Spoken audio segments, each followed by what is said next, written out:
یہ بات ہے اس آگ کی جو لگائے گی ایک بیوی اپنے شوہر کے لیے. محمد کے درد سے مجھے سکون ملتا ہے. غلاموں، یہ کانٹے اس کے گھر کے سامنے بچھا دو. یہ کہانی ہے اس انسان کی جس نے رسول اللہ کو بھرے بازار میں رسوا کیا. مکہ والو، اس کی بات مت سننا. یہ میرا بھتیجا محمد ہے اور یہ دیوانہ ہے، دیوانہ. وہ دیکھو پاگل آدمی. یہ بات ہے سورہ لہب. تبت یدا ابی لہب وتب. اکثر مسلم فیملیز میں بچوں کو قرآن کا رٹا لگوا دیا جاتا ہے. مطلب پتہ ہونا ہو، چاروں قول سورہ لہب یاد ہونی چاہیے. تبت یدا ابی لہب وتب. شاید اسی وجہ سے آج قرآن ہمارے گھروں میں تو ہے لیکن دلوں میں نہیں. کیا ہے سورہ لہب؟ سنا ابو منال، اللہ نے ابو لہب کا نام لے کر سورہ نازل کی ہے. خدا کی پناہ ہے بھائی. کون تھی ام جمیل جس کا ذکر اللہ نے اس صورت میں کیا ہے؟ ابیہا باجی، سنا آپ نے؟ کون سی بات؟ ام جمیل کا ہار اس کے گلے کی رسی بنے گا آخرت میں. اور ایسا کیا کر دیا ان دونوں میاں بیوی نے کہ اللہ نے قرآن میں ابو لہب کا نام لے کر انہیں کرٹیسائز کیا ہے؟ اس کا اللہ ہمیں آگ کا عذاب دے گا. کہتا ہے میں لکڑیاں اٹھاؤں گی اپنے سر پر. اور سب سے زیادہ امپورٹنٹ، کیسے یہ صورت لیونگ پروف ہے قرآن کے میراکلس ہونے کا، جانیں گے اس ویڈیو میں. وامرأته حمالة الحطب في جيدها حبل من مسد. سورہ لہب مکہ میں اس وقت نازل ہوئی جب ابو لہب نے ظلم کی ساری حدیں پار کر دی. وہ اللہ کے نبی کو پریشان کرتا، ان کو گالیاں دیتا، انہیں بھرے بازار رسوا کرتا. میرے بھتیجے نے باپ دادا کا مذہب چھوڑ دیا ہے. کہتا ہے اس ایک خدا کو مانو. اس سے گھٹیا بات میں نے آج تک نہیں سنی. تعجب ہے. یہ بات کیا کرتے؟ مگر اس سب کی شروعات اس صبح ہوئی جب سورج کی کرنیں مکہ کی زمین کو چوم رہی تھی. اونٹ ریتیلے میدانوں میں دوڑ پڑے تھے.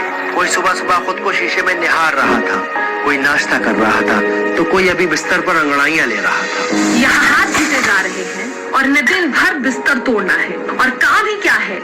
اے جی، اب سوتے ہی رہو گے کیا؟ لیکن کوئی تھا جو صفا کے پہاڑ پر چڑھ رہا تھا.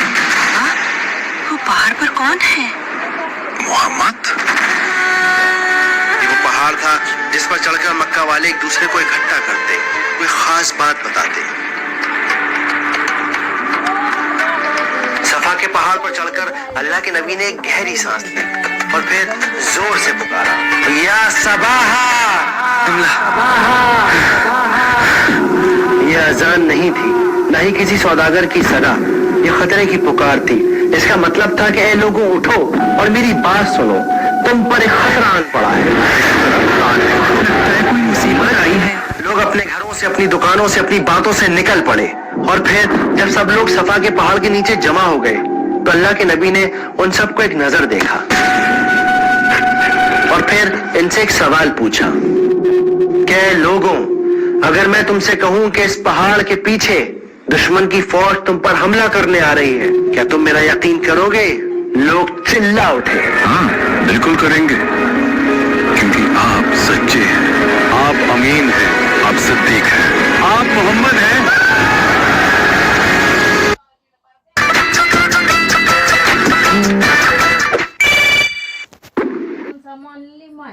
ان سب لوگوں کے جواب سن کر اللہ کے نبی ایک لمحے کے لیے رکے اور پھر انہوں نے ان سب سے کہا کہ اے لوگوں، میں تمہیں خبردار کرتا ہوں اس آنے والے عذاب سے جو بڑا سخت ہے، اور عبادت کرو اس ایک رب کی جو ساری کائنات کا مالک ہے. یہ بات سن کر اچانک وہاں کی ہوا بدل گئی. ان کے چہروں پر چیخ کا سناٹا چھا گیا. وہ سب ایک دوسرے کو حیرانی سے دیکھنے لگے. تعجب ہے. کیا اپنے باپ دادا کا دین چھوڑ دیں؟ اپنے خداؤں کو ناراض کر دے. اور پھر ایک آدمی کھڑا ہوا، غصے اور نفرت سے بھرا ہوا. وہ چلایا، بھتیجے، تبا لکا لہذا جمعتنا. عربی کی اس عبارت کا مطلب تھا کہ ستیہ ناش ہو تیرا، ٹوٹ جائیں تیرے ہاتھ،